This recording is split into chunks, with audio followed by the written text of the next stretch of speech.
요즘은 주차장에 주유소에 들어가면 자신이 직접 주유를 해야 되는 경우에 주유소가 대부분입니다.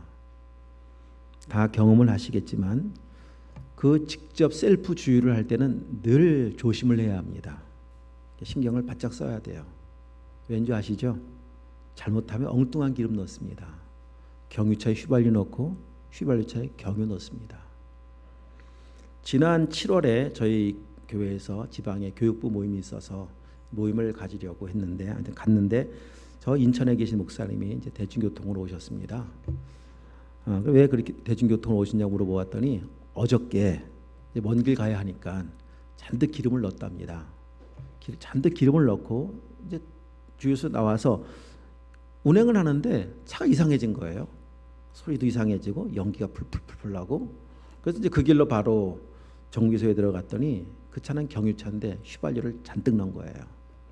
그래서 이제 차가 문제가 생겼죠. 차도 좀 오래된 차기도 하고 수리비가 너무 많이 나온다 그래서 그냥 폐차시켜 버렸습니다. 나중에 그런 얘기 하더라고요. 정확하게 넣어야만 정상적인 운행이 되어져요.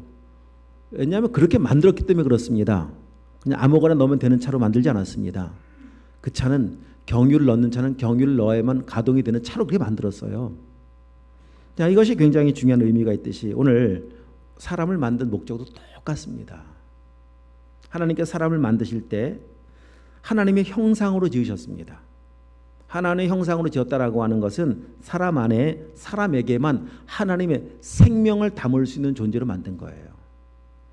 하나님의 생명을 담을 수 있는 존재는 사람밖에 없습니다. 하나님의 생명을 담으면 하나님의 형상이 회복되어집니다. 그 형상이 회복된 그 원형의 모습이 누구냐? 이 땅에 오셔서 사셨던 예수 그리스도이십니다.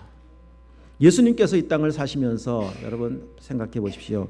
자, 지금 이스라엘 백성들을 광야를 지나가고 있는 그들을 향해서 안타까운 마음으로 이 말씀하시지만 광야를 지나가는 그들은 늘 입이 이만큼 나와 있었어요. 그 이유가 무엇인가 하면 왜 마실 게 없고 왜 먹을 게 없고 왜 애굽만 못하고 이런 문제로 그냥 늘 불평이 가득했었는데 한번 보십시오. 예수님 2000년 전에 오셔서 사시면서 그런 문제 때문에 불평하신 적 보신 적 있나요? 들어본 적 있나요? 우리 뭐 그 땅에 같이 안 살아서 잘 모르겠다라고 생각하는 분 계실지 모르겠지만 없습니다. 예수님이 이 땅에 사는 환경 때문에 불평해보거나 원망해본 적이 단 한 번도 없습니다. 이 땅에서 주님을 향해서 십자가에 못 박는 사람들까지도 사랑하시고 그들을 향해서도 용서하신 예수 그리스도의 모습이십니다. 자, 그러나 결국 그러니까 이 모습이 그 예수 그리스도의 그 모습이 우리를 구원하실 하나님의 계획이시고 창조의 목적이 바로 그 모습입니다. 그 모습으로 살도록 우리를 만드신 것이고 우리의 구원은 그 모습의 회복이 우리가 구원받아 회복되어야 될 구원 계획이십니다. 자, 그러나 이스라엘 백성들의 모습들을 보면은 기적을 못 본 것도 아니고 애굽을 안 나온 것도 아니고 애굽은 나왔고 매일 기적을 보고 있지만은 그들은 좀 전에 말씀드렸던 것처럼 원망과 불평이 계속 반복되는 이유가 무엇인가? 그 이유가 오늘 그래서 이 말씀이 참 중요합니다. 그 이유가 무엇인가 하면 아직 구출은 받았지만 구원은 받지 못했습니다. 존재가 변화되지 않았습니다. 그 말씀을 오늘 5절 말씀에 보면 우리 지난주에 살펴보았던 것 같이 내 소유가 되겠고 지난주 이 말씀 살펴보았는데 아직 그 말은 소유가 안 됐다는 겁니다. 하나님의 소유가 안 됐습니다. 그 말은 주인이 안 바뀌었습니다. 구원이라고 하는 것은 이렇게 이해하시면 됩니다. 구원은 주인이 바뀐 것, 예수님을 나의 주인 삼은 것, 이게 구원입니다. 하나님의 소유가 된 것, 이것이 구원입니다. 그래서 하나님이 나의 주인이 되어서 주인 되신 그분께 나의 모든 주권을 다 맡기면 나타나는 삶의 반응이 무엇인가 하면 자유함입니다. 진짜 맡기면 자유해져요. 진짜 맡기면 담대해집니다. 또한 진짜 맡기면 감사합니다. 감사함으로 살아갈 수가 있습니다. 여러분 인생이 왜 불안합니까? 왜 두렵습니까? 그 이유는 안 맡겼기 때문입니다. 여러분 내 생명까지 맡겨보십시오. 얼마나 자유합니까? 언제 세상의 마지막이 온다 하더라도 걱정할 게 없습니다. 왜? 생명의 주관자이신 주님께 내 생명을 맡겼기 때문에 그분은 내 생명을 영원히 책임져 주시는 분이기 때문에 그렇습니다. 이게 자유한 겁니다. 그래서 아무리 많은 걸 가져도요, 안 맡기면 불안해요. 없어서 불안한 거 아니에요. 안 맡겼기 때문에 불안한 거예요. 그러나 아무것도 없어도 다 맡긴 사람은 자유합니다. 자, 이것이 하나님께서 우리를 구원하실 계획이신 하나님의 소유가 되는 것이 하나님의 구원 계획이신데, 오늘 두 번째로 살펴볼 문제는 무엇인가 하면, 자, 본문 6절을 보시면 너희가 내게 대하여 제사장 나라가 되며, 제사장 나라가 되어야 된다라고 말씀하고 계십니다. 제사장은 어떤 사람이냐? 잘 아는 것처럼 하나님을 예배하는 사람입니다. 구약시대 제사를 주관하는 사람이 제사장입니다. 자, 늘 예배하고 늘 제사하며, 제사는 하나님의 은혜를 기억하는 시간이고, 구약의 제사를 말한다면 양을 잡아서 하나님 앞에 번제로 드릴 때 그 양은 장차 오실 예수님 아니십니까? 양이 누구 때문에 죽습니까? 죄인된 나 때문에 죽는 거잖아요. 그게 제사장이 집례한다니까요. 누군가 제사를 드리기 위해서 양을 한 마리 데리고 왔습니다. 그 사람이 양의 머리 위에 자기의 죄를 다 전가합니다. 그리고 직접 양을 죽여서 피를 바르고 피를 뿌리고 그리고 그 각을 떠야 되는 그 일을 집도하면서 제사장은 계속 복음을 전하는 거예요. 그 양이 왜 죽는 줄 아십니까? 그 양은 장차 올 예수 그리스도이십니다. 예수님께서 당신 때문에 죽는 겁니다. 예수님이 죽어야만 당신은 구원을 받습니다. 그러면 말만 하는 사람이 되면 안 되잖아요. 그 사실을 믿는 사람이 되어야 되잖아요. 그 일을 하는 사람이 제사장이라니까요. 그러니 하루에 제사를 드리는 인원이 얼마나 많겠습니까? 조금만 잘못했다 제사를 드려야 되는데, 제사를 드리는 사람들이 막 줄을 서 있습니다. 계속 그 일을 하면서 가장 큰 은혜를 누가 받아야 됩니까? 제사장이 받아야죠. 그러면 은혜를 받으면 제사장이 하는 그 다음 행동은 반응은 무엇인가 하면 그 은혜를 베푸신 하나님께 영광을 돌리는 거예요. 이게 제사장입니다. 그런데 이 제사장은 구약시대에는 레위 지파에게만, 그것도 아론의 자손에게만 제사장의 직분이 허락되었는데, 하나님의 의도와 계획은 한 지파, 특별한 어떤 계층에게 허락된 것이 아니라 모든 사람이 다 제사장 되길 원하시는 분이 하나님이십니다. 여기는 접어두시고 우리 성경 베드로전서 2장을 한번 찾아가 보도록 하겠습니다. 신약성경 베드로전서 2장 378쪽에 있습니다. 베드로전서 2장 378쪽 2장 9절 378쪽에 2장 9절 다 함께 시작. 그러나 너희는 택하신 족속이요 왕같은 제사장들이요 거룩한 나라요 그의 소유가 된 백성이니, 이는 너희를 어두운 데서 불러내어 그의 기이한 빛에 들어가게 하신 이의 아름다운 덕을 선포하게 하려 하심이라. 아멘. 자, 사도 베드로가 이 말씀을 전하면서 참 이 오늘 읽었던 본문의 말씀을 얼마나 잘 이해하고 믿었는지 모릅니다. 오늘 본문에 나오는 하나님의 구원 계획 세 가지 모습, 소유가 되고 제사장 나라가 되고 거룩한 백성이 되리라. 자, 오늘 여기 보십시오. 9절에 다 나와 있잖아요. 나와 있죠? 왕 같은 제사장, 거룩한 나라, 그의 소유된 백성. 베드로는 하나님의 구원 계획이 무엇인가 이해한 사람이고 믿은 사람입니다. 왜 창조하셨는가를 알고 있는 사람이고 믿은 사람이었습니다. 여러분 보십시오. 다시 한번. 근데 그 제사장이 어떤 사람이 제사장이 되길 원하느냐? 너희 모두가 다, 레위 지파만이 아니라 아론의 자손들만이 아니라 모든 사람이 다 제사장이 되어야 되고 거룩한 백성이 되어야 되고 그의 소유된 백성이 되어야 한다라고 알려주고 있습니다. 오늘도 마찬가지입니다. 우리가 보통 이제 이해하고 있는 것은 앞에 서 있는 저 같은 사람만 제사장 이렇게 이해하고 선지자라고 생각할지 모르겠지만 아닙니다. 우리 모두가 다 왕 같은 제사장들입니다. 한번 그런 의미에서 저를 따라하겠습니다. 나도 왕 같은 제사장이다. 이 사실 기억하셔야 됩니다. 그러면 다시, 제사장 어떤 사람이라고요? 제사를 드리며 하나님께 영광을 올려드리는 사람. 영광을 언제 올려드리느냐? 은혜를 알아 영광을 올려드리는 거예요.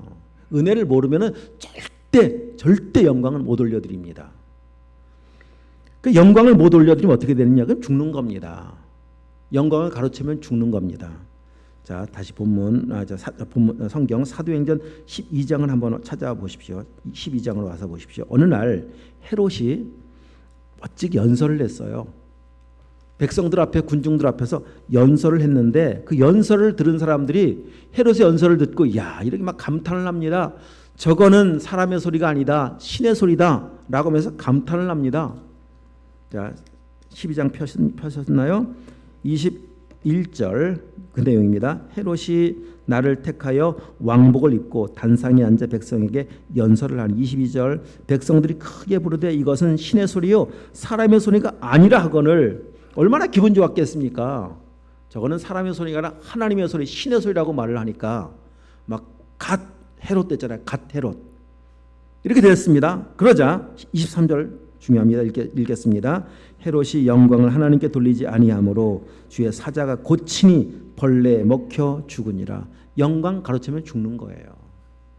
여러분 반면에 14장 사도행전 14장 바울과 바나바가 루스드라에서 사역을 할 때 8절 이하입니다. 발을 쓰지 못하는 사람을 고쳐줍니다.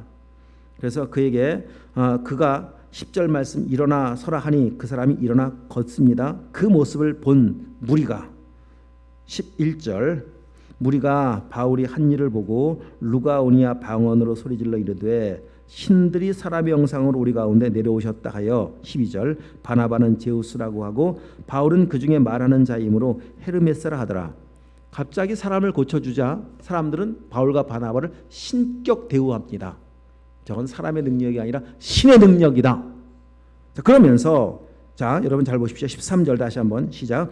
시외 제우스 신당의 제사장이 소와 화환들을 가지고 대문 앞에 와서 무리와 함께 제사하고자 하니 신들이 왔으니까 바울과 바나바를 신격 대우하면서 그들 앞에 제사를 하려고 지금 준비를 하고 있습니다. 자 여러분 저를 보십시오 한번. 여러분 이런 상황이란 어떠시겠습니까? 나를 신격 대접하는 그런 상황이 딱 벌어졌어요. 기분이 어떠시겠습니까? 물어보나 마나죠. 얼마나 좋겠습니까?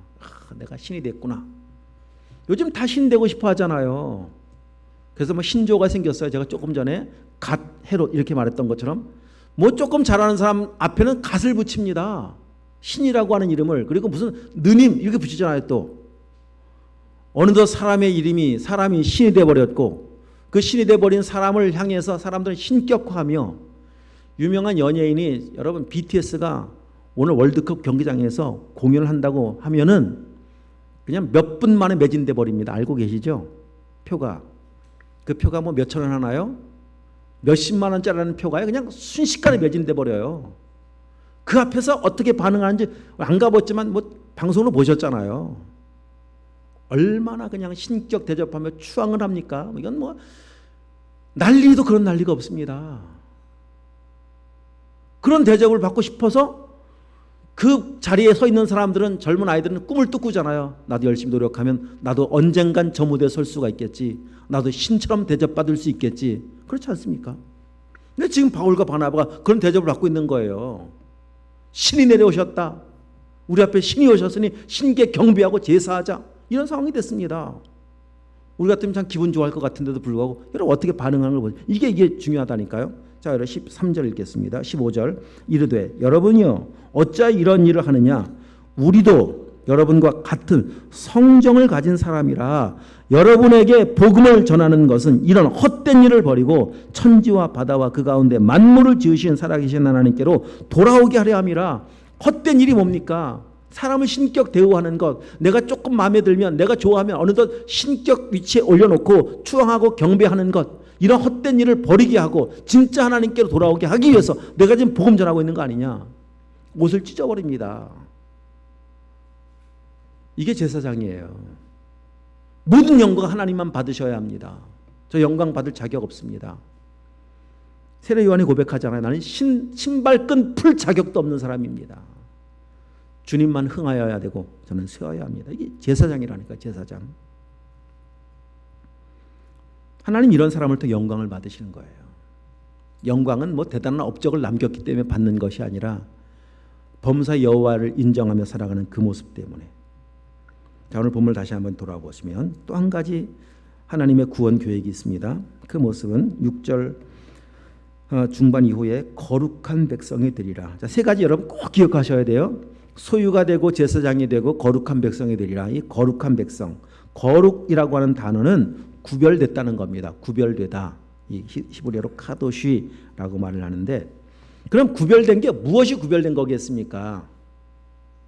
어떤 것이 구별된 모습이겠습니까? 뭐 이 세상에서 뭐 사람들이 살지 않는 좋은 집에 살고 좋은 환경에 살고 이런 것이 구별이 아니라, 구별된 모습은 하나님의 소유가 됐습니다.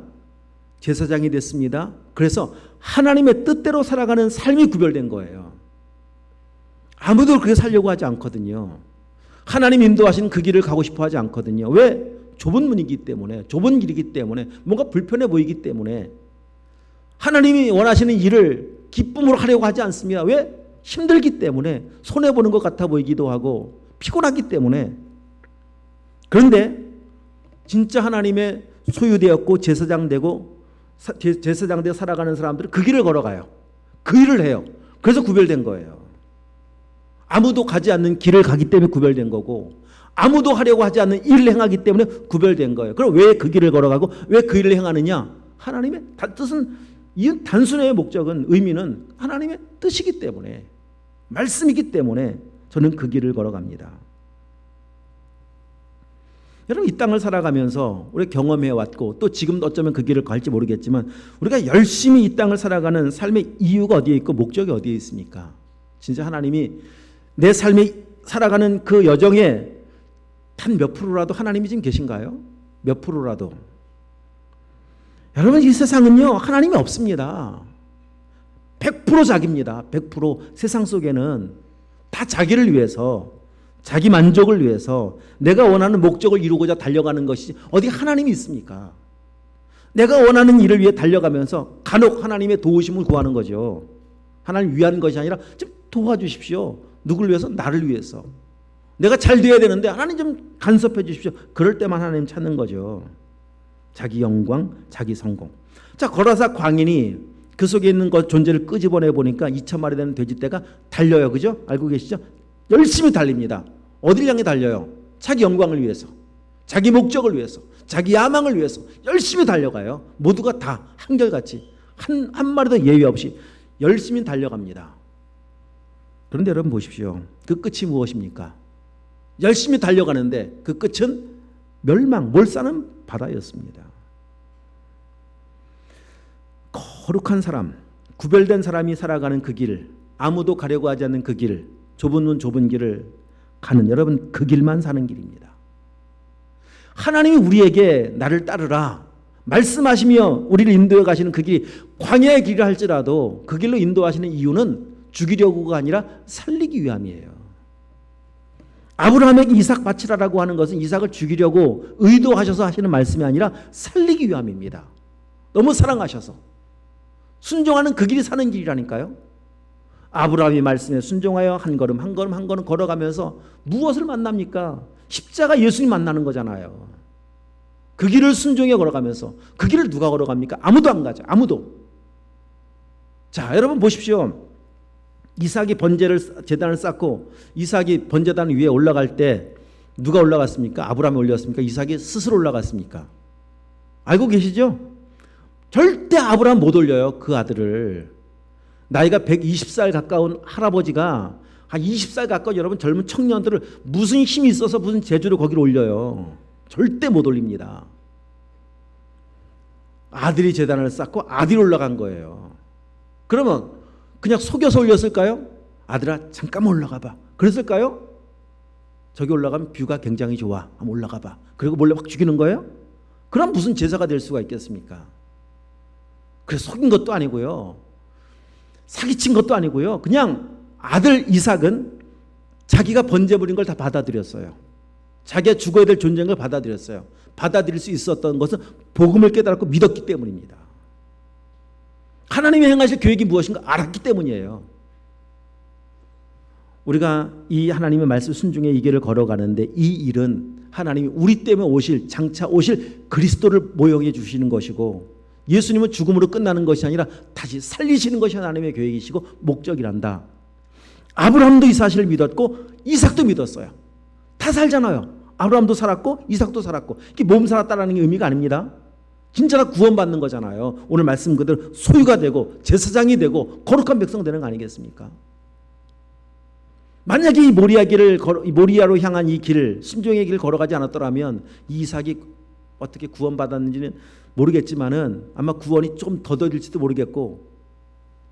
그 다음에 일은. 이 길을 걸어가면서 하나님은 모두가 사는 역사가 생긴 거예요. 여러분, 정말 살면 되잖아요. 이 믿음이, 이런 정도의 믿음만 있으면 뭐 걱정할 게 뭐가 있겠습니까? 우리 자녀가 아버지의 말에 순종해서 함께 제단을 쌓고 죽음을 받아들여 부활을 받아들여 십자가를 받아들여 믿음으로 그 제단에 올라가 제물이 될 수 있다면 여러분, 뭐를 더 기대하시고 뭐를 더 바랄 게 있겠습니까? 이 정도면 충분하지 않습니까? 다 살아요. 이렇게 말씀에 순종해 살아가는 구별된 사람, 여러분, 이런 사람을 성경 말씀에서는 구원받은 사람이라고 말을 합니다. 생명 얻은 사람이라고 말을 합니다. 그래서 구원을 받고 생명을 얻어서 말씀대로 살아가기 시작할 때 생명이 들어오면 비로소 그 사람은 삶이 변화가 되기 시작해요. 여러분, 구원이 어떤 이론입니까? 아니잖아요. 성경 말씀 이론이 아니라 실제거든요. 달라집니다. 말씀드렸어요. 삶의 목적이 달라져요. 내가 왜 살아야 되는가 분명 이유를 알기 시작해요. 그리고 삶을 살아가는 태도가 달라집니다. 삶의 문제를 만나서 반응하는 태도가 달라져요. 저는 문제만 만나면 그냥 벌써부터 화가 나고 원망과 불평이 나왔었는데 문제를 딱 만날 때 생명 얻은 사람은요, 문제의 의미를 묵상하기 시작해요. 하나님의 뜻을 묵상하기 시작해요. 하나님은 변함없이 선하심을 인정하기 시작합니다. 그래서 문제 앞에서도 감사하기 시작합니다. 인생을 절대로 낭비하지 않습니다. 구원받은 사람은 그렇습니다. 게으르게 살지 않습니다. 허랑방탕하게 살지 않습니다. 하나님의 소유가 된 사람은 살래야 살 수가 없어요. 그래서 사는 것이 어렵습니다. 어떻게 허랑방탕하게 살 수가 있습니까? 소유가 되면 그래서 못 산다니까요. 살고 싶어도. 그냥 발걸음 잠깐 이렇게 옮기려고 하다가도 금방 돌아섭니다. 내 안에 주님이 계시는데 어떻게 그렇게 살아요? 내 안에 사시는 주님이 나의 주관자이신 하나님이신데 살 수가 없어요. 그런데 하나님의 이게 정상적인 사람의 모습이라니까요. 창조의 원리이시고 구원받아 이루어 변화될 모습이라니까 이것이. 근데 하나님의 생명이 들어오면 이 모습이 가능한데 하나님의 생명이 아니라 죄의 생명이, 죄가 지배하기 시작하니까 이러한 삶을 찾아볼 수가 없습니다. 그래서 내 마음대로 사는 거예요. 내 마음대로. 내가 하고 싶은 대로. 원망과 불평은 자동적으로 나와요. 노력하지 않아도 나와요. 그리고 얼마나 교만한지 몰라요.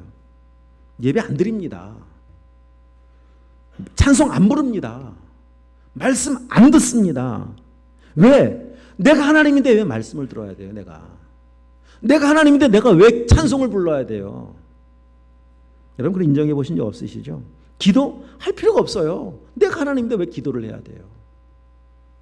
아직 소유가 안 됐다면 내가 하나님이라는 말입니다. 내가 주인이라는 말 아닙니까? 안 합니다.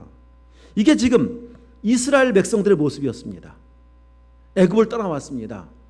환경은 바뀌었습니다. 존재가 안 바뀌어 있는 그들의 모습은 지금까지 보여준 광야 2달의 시간 속에 보여준 모습은 바로 이 모습이에요. 언제 하나님을 찾아요? 이들이. 언제 하나님을 예배하고 언제 찬송을 합니까? 홍해 건넜을 때요? 이거는 찬송이라고 할 수 없어요. 하나님 원하는 찬송은 이게 아니라고 지난주에 말씀드렸어요. 자, 그런데도 불구하고 참 하나님의 사랑이 놀라운 겁니다. 이 길을 지나가다가, 그 광야를 지나가다가 하나님 너무 안타까우셔서 잠깐 멈춰라. 가던 길 멈춰라. 그리고 모세를 불러 올린 거예요. 모세야, 잠깐만 나 좀 만나자. 여러분, 이렇게 그냥 가는 것이 무슨 의미가 있겠습니까? 잠깐만. 그리고서 모세를 불러 올리셔서 하나님께서 지금 너희가 어디로 가야 하는지, 이 백성들을 향한 내 뜻이 무엇인가를 알려주시는 아주 중요한 대목이 이 말씀이라고 말씀드렸잖아요. 모세야, 나는 이 백성들을 향해서 소유가 되겠고 제사장 나라가 되겠고 거룩한 백성이 되게 할 것이다. 너 답답하지? 조금만 참아. 내가 하마. 누가 한다고요? 하나님이. 4절 말씀과 같이 여기까지 독수리 날개로 업어 인도하신 하나님께서, 그 하나님께서 내가 하마, 이걸 말씀해 주고 계신 거예요. 여기서 하나님의 사랑을 발견하게 되어지는 겁니다. 포기하지 아니하신 하나님의 사랑. 반드시 하나님이 하시겠다고 말씀하셨다면 하나님이 하시겠죠. 이건 사람이 할 수 있는 능력의 어떤 영역이 아닙니다. 우리가 할 수 있는 영역이 아닙니다. 모세도 절대 못합니다. 하나님만 하게 하셔야 돼요. 하나님은 포기하지 않습니다. 반드시 하나님이 하게 하신다고 약속하신 그대로 하나님의 소유가 되고 제사장 나라가 되게 하시고 거룩한 백성이 되게 하실 겁니다. 그러면 하실 텐데, 그러면 그런 사람은 도대체 어떤 사람이냐? 소유가 된 사람, 제사장이 된 사람, 하나님의 거룩한 구별된 사람은 어떤 사람이냐? 자, 5절 말씀 여러분 다시 한번 잘 보십시오. 5절 말씀 눈으로 보세요. 제가 읽습니다. 세계가 다 내게 속하였나니 너희가 내 말을 잘 듣고 내 언약을 지키면 너희는 모든 민족 중에서 내 소유가 되겠고, 이 말씀을 그냥 한글 성경 그대로 쭉 읽어보면 내 말을 잘 듣고 언약을 지키면 소유가 된다. 언약을 지켜야만 복을 받는다. 이렇게 문자적으로는 이해할 수 있는 구절입니다. 그러면 자, 4절과 5절을 다시 한번 연관지어 생각해 본다면 4절을 한마디로 하면 은혜거든요. 여기까지 은혜로 인도해 왔다. 내가 했다 라고 말씀하시는 것인데, 4절 말씀은 갑자기 5절에 오자. 그런데 너희는 지금부터는 내 말을 잘 듣고 지켜야만 된다. 그 말은 또 다시 바꿔 말하면 못 지키면 절대 너희는 내 소유가 될 수가 없다. 이런 의미로 말씀하신다면, 그러면 그렇게 지켜서 하나님께서 준비한 복을 받을 사람이 있을까요, 없을까요? 지켜서 내 노력으로 있을까, 없을까요? 없죠. 누가 노력으로, 누가 완전하게 하나님 말씀을 지켜서 하나님의 준비해 놓으신 이 복을 받을 수가 있겠습니까? 못 받습니다. 아무도 없습니다. 왜냐하면 지킨다라고 하시는 그 의미는 기준이 하나님이에요. 왜? 말씀이 하나님의 말씀이잖아요. 하나님이 의도하신 하나님의 목적이 있고 계획이 있습니다. 우리 말씀 지킨다고 말하지만은 내가 지키는 건 지키는 게 아니에요. 우린 지킨다고 생각할지 모르겠지만은 하나님께서 의도하신 여러분 목적, 계획, 방법, 의미 다 포함되어야만 완전히 지킬 수가 있는데, 그렇게 지킬 수 있는 사람이 누가 있습니까? 아무도 없다니까요. 그럼 이상하죠. 왜 갑자기 은혜를 말씀하시고 갑자기 이제부터는 네가 해야 된다라고 말씀하시겠습니까? 그런 의미가 아닙니다. 이 말씀은. 이 말씀 여러분 다시 한번 보십시오. 이 말씀은 어떤 의미를 담고 있는가 하면, 내 소유가 된 사람은 내 말을 잘 듣고 내 언약을 지키는 사람이다, 이 말입니다. 다시 여러분, 이게 좀 어려울 수 있습니다. 오늘 말씀은 여러분 돌아가셔서 가급적이면 유튜브 영상으로 다시 한번 들어보면 참 도움이 많이 될 겁니다. 자, 다시 말씀을 쉽게 드립니다. 구원이라고 하는 복은 내 노력으로 받는 것이 아니다. 은혜로 받는 것인데, 은혜로 구원받고 하나님의 소유가 된 사람이라면 어떻게 소유된 것을 확인하고 증명할 수가 있는 것인가? 그 사람은 하나님의 말씀을 듣고 지키는 사람이다, 이 말입니다. 이해가 되시나요? 비슷해 보지만 굉장히 달라요. 이거 지금 넉넉히 들으면은요, 그냥 그게 그 말 같고 무슨 말인지 하나도 모르겠지만은요, 그래서 좀 전 뒤에 말씀드릴 겁니다. 말씀을 들으면서 하나님의 은혜가 필요한 것을 여러분 기억하셔야 돼요. 자, 지금 그러면은 지금 이 말씀을 하시는 하나님의 의도 속에는 이스라엘 백성들의 문제가 무엇인가를 지금 금방 이 말씀하니까 드러나는 거예요. 이들은 지금 하나님을 원하지 않는다니까요. 하나님 말씀하세요. 말씀하신 하나님에 대해서 아무런 기대감이 없어요. 말씀을 들으려고 하는 백성들이 없습니다. 하나님의 존재에 대해서 기대하고 사모하면서 말씀 앞에 서 있는 사람이 없습니다. 안 들어요, 말씀을. 말씀드렸었죠. 왜? 내가 주인이기 때문에, 내가 하나님이기 때문에 굳이 말씀을 들을 필요가 없습니다. 여러분 한번 생각해 보십시오. 평소에 말씀을 좀 보고 계십니까? 평소에 이 성경책이 이 교회에서만 펼쳐보는 교과서 아닙니까? 혹시 그런 분 계시지 않습니까? 왜 그런 줄 아십니까? 의미는 똑같아요. 내가 하나님이 아직도 내가 하나님이기 때문에 그런 거예요. 아직 하나님의 소유가 안 됐기 때문입니다. 어떻게 하나님의 소유가 된 사람이 하나님의 말씀을 놓칠 수가 있겠습니까? 말씀을 듣는데, 교회에 와서 듣는데 그냥 음성으로만 들려요. 아무런 기대함도 없어요. 아무런 말씀에 대한 사모함도 없고, 말씀을 듣다 보니 말씀이 들려오는 말씀 속에 어떤 말씀은 그냥 부담스럽게 다가오기도 하고, 그래서 말씀을 거부하기도 하고. 왜 그런지 아십니까? 의미는 똑같습니다. 자, 말씀을 듣는다라고 하는 것은 어디까지 들려야 듣는 거라고 성경이 말씀하고 있는가 하면, 그 말씀이 아멘되고 그 말씀은 내가 어떻게 살아야 하는가에 대한 내 삶을 결정해 주는 방향, 목적, 의미까지 함께 연결시켜야만 듣는 거예요. 아, 맞습니다. 내가 잘못 가고 있었습니다. 알겠습니다. 돌이키겠습니다. 이렇게 살겠습니다. 이게 듣는 겁니다. 그냥 소리로 지금 듣는 것이 듣는 게 아니에요. 이스라엘 백성들이 소리를 안 들었습니까? 모세를 통해 계속 말씀을 듣고 있지만 말씀에 대해서 반응을 하질 않습니다. 말씀을 듣는 말씀에 대해서 계속 거부합니다. 왜 인도하셔서 마실 게 없게 만들었습니까? 왜 먹을 게 없게 만들었습니까? 계속 그들이 보여준 태도는 원망과 불평이었었습니다. 두 종류의 사람이 지금 교회 안에 존재하는 거예요. 어떤 분들은 말씀을 들으려고 하는 분들이 계십니다. 이런 분은 올 때부터 들으려고 하는 마음가짐을 갖고 와요. 하나님, 오늘 저에게 말씀이 계시지 않겠습니까? 저 말씀을 듣고 싶어 왔습니다. 저에게 주실 말씀 듣고 싶어 왔습니다. 이런 분이 계시다니까요. 그분 오실 때부터 그런 마음 갖고 오고, 그 말씀을 그런 분들은 진짜 들려옵니다. 말씀을 들으려고 하면 들려요.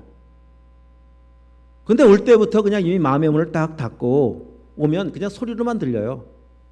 음성으로만 들려요. 말씀이 제 이야기로만 들려요. 저 앞에 서 있는 지난번에도 고넬료 얘기했잖아요. 고넬료 이야기하면서 말씀드렸었잖아요. 우리가 하나님의 말씀을 듣고자 하여 그냥 하나님 앞에 서 있습니다. 그 집에 구원의 은혜가 임하지 않습니까?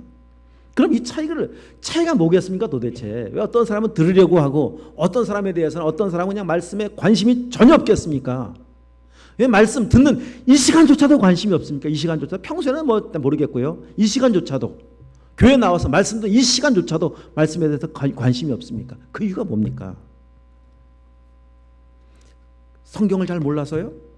교회 나온 연한이 짧아서요? 직분이 나는 아직 평신도기 때문에? 그런 것과 전 상관이 없어요. 나이와 상관없이. 여러분, 어린 사무엘을 보세요. 엘리 제사장 수하에서 자라고 있습니다. 어린 사무엘은 말씀을 들어요. 나이 든 엘리 제사장은 나이가 들었어요. 제사장이에요. 말씀이 안 들려와요. 진짜 하나님을 인격적으로 만나면 아이도 말씀을 듣습니다. 아이도. 주일학교는 없죠. 학생들도 말씀을 듣습니다. 그러나 나이와 상관없이 아무리 신앙 연수가 대단해도 그 생명 안에 거하지 않으면요 말씀이 절대 안 들려온다니까요.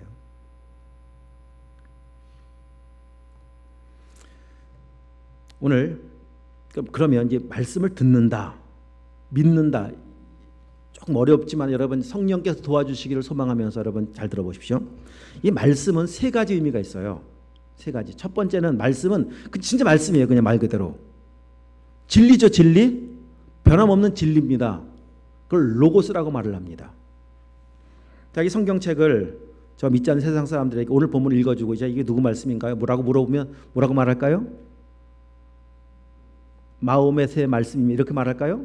부처님의 말 이렇게 말하기 않죠, 그죠? 하나님의 말씀입니다. 이렇게 말을 해요. 맞아요, 하나님 말씀이에요. 그러니까 누가 인정하든 인정하지 않든 이건 진리고 그냥 하나님의 말씀이에요. 변함없는 불변하는 말씀, 그걸 로고스라고 말을 합니다. 그러니까 로고스가 구원하는 게 아니에요. 로고스의 말씀이 믿어져야 돼요. 근데 깨달아지고 믿어지기 위해서는 반드시 성령이 그 역할을 하셔야 합니다. 성령이 조명해 주지 않고 성령이 도와주지 않고 깨닫게 하시지 않고는요 이 말씀을 한 절도 못 깨달아요. 왜냐하면 이 말씀은 하나님의 성령의 감동으로 쓰여졌기 때문에 반드시입니다. 이건 국문학자라고 머리 좋은 사람이라고 깨닫고 그런 거 아닙니다. 성령의 감동하시 있으면 아이도 깨닫고요. 정말 난 놓고 기억자 모르는 사람도 깨닫고요. 그러나 성령이 도와주시지 않으면 박사도 못 깨닫습니다. 그러니까 성령께서 성령을 요한복음 14장 말씀에는 그는 진리의 영이라 17절 말씀, 26절 말씀, 27절 말씀에 보면 보혜사 곧 하나님이 보내실 성령께서 내가 너에게 이런 말을 생각나게 하고 지키게 하리라. 깨닫게 하고 지키게 하리라. 성령이 하신 역할입니다. 그래서 성령께서 도와주셔서 깨닫게 하시면 나오는 반응이 뭔지 아십니까? 그럼 그때 아멘이 돼요. 진짜 깨닫게 되어지면 아멘. 자, 4절 오늘 말씀 읽었는데 내가 독수리 애굽 사람에게 어떻게 행하였느냐, 내가 어떻게 독수리 날개 업어 내게로 인도하였느냐, 너희가 보지 않았느냐 라고 말씀하신 이 말씀이 오래전 이스라엘 백성들에게만 국한된 말씀이 아니라 맞습니다. 아멘입니다. 이 말씀 그대로 주님께서 저를 독수리 날개로 업어 여기까지 인도하셨습니다. 이게 성령이 하신 역할이라니까요. 그래서 이 말씀을 들으면서 그냥 아멘, 맞습니다. 하나님께 저도 인도하셨습니다. 할렐루야. 아주 가락이 좋네요. 자, 그 다음 맞습니다. 저도 하나님의 소유가 되게 하셨습니다.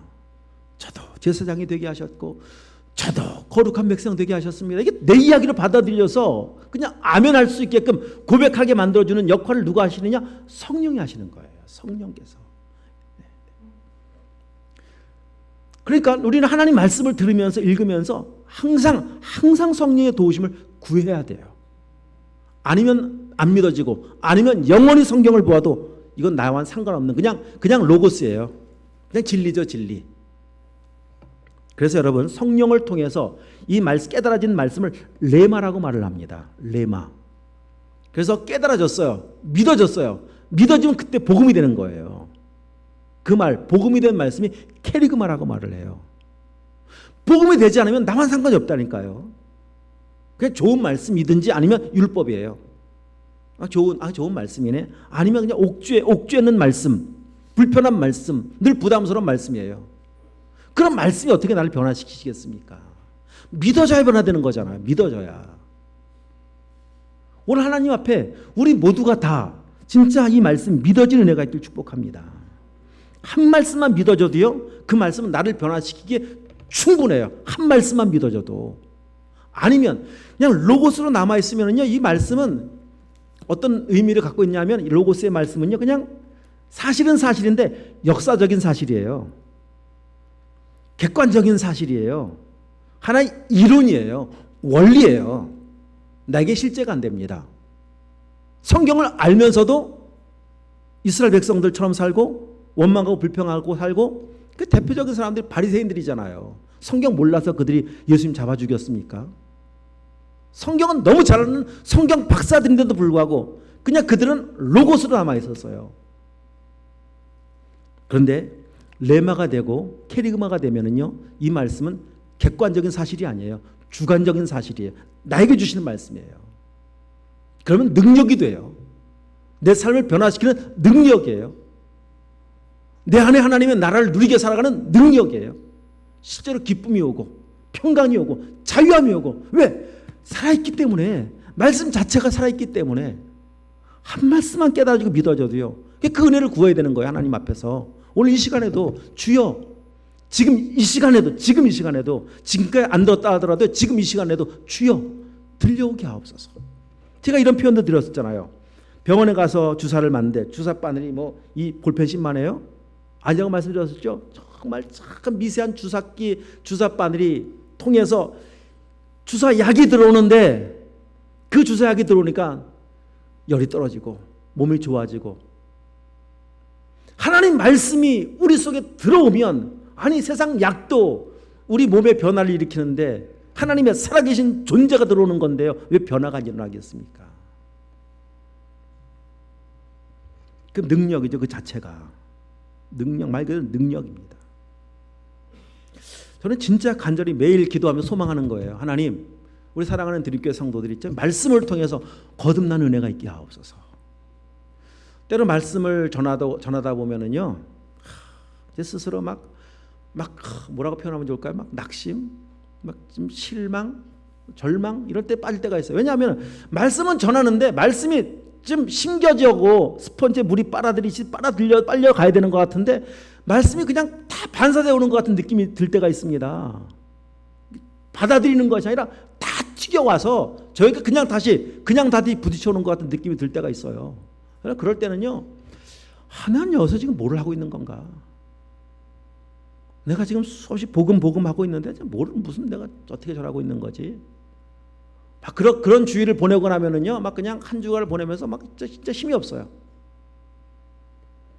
그런 주의를 막 맞이할 때는요, 말씀을 전할 때 저 스스로도 굉장히 민감해지기 시작해요. 말씀이 들어가지 않고 튕겨져 나오기 시작할 때. 그럼 진짜 막 이렇게 보면서 제가 이제 이렇게 안경을 벗고 싶을 때가 있습니다. 왠지 아십니까? 막 그냥 그 모습들이 그냥 저에게 막 저를 힘들게 하는 요소로 막 다가올 때가 있거든요. 그래도 또 안전할 수가 없어서 기도하는 거죠. 주님 좀 도와주시옵소서. 주님 도와주시옵소서. 저 능력 없는 거 알고 있습니다. 하나님 저를 좀 도와주시옵소서. 주여 어쩌나 저쩌나 말씀만 살아있는 걸 저는 믿습니다. 그래서 주님 저는 그래도 뭐 듣든 안 듣든 그냥 저의 의무이기도 하고 사명이기도 하니까 하나님 제가 말씀 전하겠습니다. 믿고 전하겠습니다. 이 말씀 살아있는 하나님이시기 때문에 저는 믿고 전하겠습니다. 이런 마음으로 이 말씀을 들고 이제 서는 거잖아요. 제가. 근데 그러면서 최근에 또 기도하면서 이런 마음까지 들었어요. 이 말씀을 이렇게 또 묵상하면서 생각해 보세요. 모세가 어느 날 길을 지나가다가 하나님 모세야 잠깐만 나 좀 만나자. 근데 여기까지 오는 동안 모세가 얼마나 힘들었겠어요. 그렇죠? 매일 그냥 입이 이만큼 나와서 모세를 향해서 돌을 들었다 놨다 들었다 놨다 그런 사람들과 함께 가는 거는 보통 어려운 일이 아니거든요. 근데 하나님께서 모세를 불러 올리시더니 이 말씀을 좀 전해주시는데 모세야 나는 이 백성 포기한 적이 없어. 반드시 내가 내 소유 만들 거야. 반드시 내 백성 되게 할 거고 구별된 사람 되게 할 거고 내가 그렇게 할 거다 내가. 여러분 하나님으로부터 모세가 이 말씀 듣는 거잖아요. 그 모세가 하나님을 만났을 때 진짜 그 하나님의 그 말로 다 할 수 없는 깊은 사랑을 만나는 거 아니겠습니까? 야, 정말 진짜 사랑하는구나. 맞아. 나도 하나님이 저 사랑 때문에 내가 하나님 만난 거지. 이제 그 사랑을 받은 모세가 이 백성들에게 그 사랑을 전해야 되는 거잖아요. 제가 이제 그런 기도가 생겼습니다. 하나님, 그냥 제가 뭐 제 능력 없는 거 저는 100% 100번 인정하고요. 하나님, 제가 말씀을 전하면서 그냥 하나님의 마음이 조금이라도 전달될 수 있는 그런 사람 되게 하옵소서. 그냥 이 말씀의 지식 이론 그냥 뭐 달변처럼 전하는 게 의미가 없는 거 알고 있습니다. 말 잘한다고 뭐 변화되는 거 전혀 없고요. 알고 있습니다. 그냥 말을 잘 못하든 상관없이 제가 앞에 서서 말씀을 전할 때 그냥 하나님의 마음, 이 백성 사랑하신 하나님의 마음, 그 하나님의 은혜를 다 잃어버린 채 전혀 알지 못한 채 그냥 하나님을 향해 계속 원망하는 저 백성들을 향해서 변함없이 사랑하신 하나님의 마음, 하나님 저를 향한 마음이었고 그 마음 제가 조금이라도 알고 조금이라도 제 속에 채워져서 그냥 그 마음 말씀과 함께 그 마음만 전달되게 하여 주시옵소서. 이게 지금 요즘 제가 이제 기도하는 기도의 제목이죠. 그러니 저에게 있어서 모세가 시내산에 올라가서 하나님의 그 사랑을 더 깊이 경험했던 것 같이 저에게 있어서도 이 자리가 이 시내산의 자리 아닙니까? 제가 여기 새벽마다 기도하면서 하나님 마음이 좀 전달되게 하옵소서. 저 요즘에 이제 기도의 제목이에요. 여러분 진짜 간절한 마음입니다. 말씀밖에 뭐가 있겠습니까? 말씀밖에 다른 방법이 있었다면 하나님 다른 방법으로 구원하셨겠죠. 근데 말씀밖에 없어요. 구원하는 방법도 말씀밖에 없고 구원받은 사람들이 살아가는 삶의 그 살 수 있는 능력도 말씀밖에 없고 우리 사랑하는 성도들이요. 말씀 통해 주님 만나시고 말씀과 더불어 살아가시는 벌써 또 새로운 9월이 됐잖아요. 이 한 달도 덮어두었던 말씀 다시 펴셔서 말씀과 교제하시면서 한 주간 우리가 걸어가야 되는 이 광야의 길 아닙니까? 다 힘든 광야의 길이에요. 이 세상 내내 그렇습니다. 광야는 몸이 죽어야 광야의 길이 끝나거든요. 정말 죽어야 훈련이 끝나요. 힘든 광야의 여정